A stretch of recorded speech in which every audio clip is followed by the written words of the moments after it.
चारों पांडव अर्जुन, भीम, नकुल और सहदेव कृष्ण के पास बैठे थे।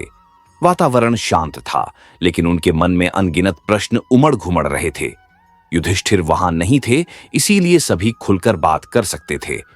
अर्जुन ने हिम्मत जुटाई और सबसे पहला सवाल किया, कृष्ण, हमने कलयुग के बारे में बहुत कुछ सुना है, लेकिन यह वास्तव में क्या है? कृष्ण मुस्कुराए, उनकी आंखों में एक रहस्यमयी चमक थी।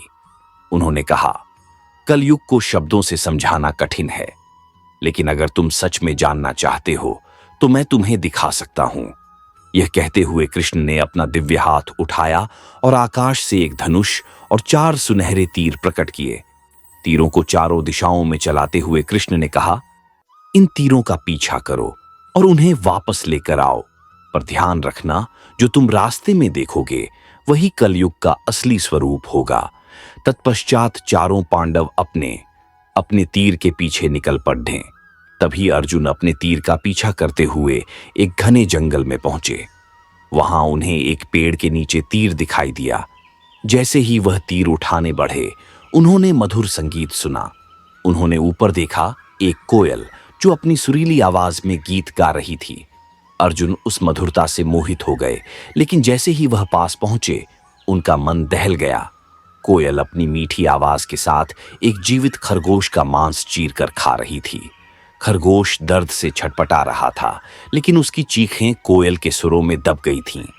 अर्जुन भयभीत होकर तीर उठाकर वहां से निकल गए, लेकिन उस दृश्य ने उनके मन में गहरी छाप छोड़ दी। भीम का तीर एक ऐसे स्थान पर गिरा जहां 5 कुएं थे। 4 कुएं पानी से लबालब भरे हुए थे, लेकिन बीच वाला कुआं पूरी तरह सूखा था। भीम को यह दृश्य अजीब लगा। चारों भरे कुएं किनारों से पानी उछाल रहे थे, लेकिन बीच वाले सूखे कुएं को एक भी बूंद नहीं मिल रही थी। यह देखकर भीम ने तीर उठाया और वापस चल पड़े। नकुल का तीर एक खेत के पास गिरा। वहां उन्होंने देखा कि एक गाय अपने बछड़े को जन्म दे रही है। बछड़े के जन्म के बाद गाय उसे चाटने लगी। यह दृश्य देखकर नकुल के चेहरे पर मुस्कान आ गई, लेकिन कुछ ही देर में वह मुस्कान गायब हो गई। गाय ने बछड़े को इतना चाटा कि उसकी त्वचा छिल गई और बछड़ा दर्द से चिल्लाने लगा। गांव के लोग दौड़े और मुश्किल से गाय को बछड़े से अलग किया। नकुल यह देखकर विचलित हो गए और तीर लेकर लौट आए, और सहदेव का तीर पहाड़ के रास्ते में गिरा। जैसे ही उन्होंने तीर उठाया, ऊपर से एक विशाल शिला लुढ़कती हुई आती दिखाई दी। शिला ने रास्ते में आने वाली चट्टानों और पेड़ों को चूर चूर कर दिया। लेकिन तभी सहदेव ने देखा कि एक नन्हे पौधे ने उस शिला को रोक दिया। वह छोटा सा पौधा विशाल शिला के रास्ते में अड़ गया और उसे गिरने से रोक दिया। यह अद्भुत दृश्य देखकर सहदेव आश्चर्यचकित रह गए और तीर लेकर लौट आए। तत्पश्चात चारों पांडव अपने अपने तीर लेकर कृष्ण के पास लौटे और अपने अनुभव साझा किए। कृष्ण ने उनकी बातें ध्यान से सुनी और मुस्कुराते हुए बोले, जो तुमने देखा वह सब कलयुग का संकेत था। कृष्ण ने अर्जुन से कहा, कलयुग में जो लोग मीठी वाणी और ज्ञान रखते होंगे वे दिखावटी होंगे। बाहर से मधुर दिखेंगे, लेकिन भीतर से स्वार्थ और क्रूरता से भरे होंगे। जैसे कोयल ने अपने सुरों से खरगोश की चीखें दबा दी।